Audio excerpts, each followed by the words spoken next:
તમારા બિઝનેસમાં તમે હાયરિંગ ક્યારે કરો છો? હું છું વૈશાલી પારેખ, HR અને સિસ્ટમ કોચ. યસ, આજના સમયમાં લગભગ બધા જ બિઝનેસની અંદર સ્ટાફની જરૂરિયાત સતત રહે છે.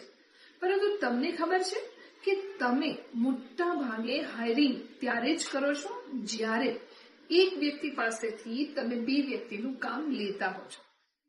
જી હા, જો તમે તમારી હાયરિંગ પ્રોસેસ અને રિક્રુટમેન્ટને પ્લાન કરી શકો તો તમને વધુ સારા રિઝલ્ટ મળે.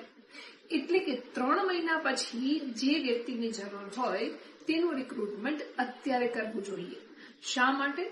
કારણ કે વ્યક્તિ મળવામાં, એની સ્કિલ આપણી રિક્વાયરમેન્ટ સાથે મેચ કરવામાં અને રાઇટ પ્રોફાઇલ માટે રાઇટ પર્સનને મેળવવા માટે સમય જોઈએ. બીજું, એ વ્યક્તિ તમારે ત્યાં જોઈન કરશે એટલે તરત જ તમને રિઝલ્ટ નહીં આપે. એને તમારી રિક્વાયરમેન્ટને સમજતા, તમારા કલ્ચરમાં એડજસ્ટ થતા અને પોતાની આવડતને બતાવવા માટે સમય જોશે. પછી એવું થશે કે તમારે ઉતાવળ હશે અને કેન્ડિડેટ મળશે નહીં, અને જો કેન્ડિડેટ મળી ગયા હશે તો તેઓ પરફોર્મ કરી શકશે નહીં.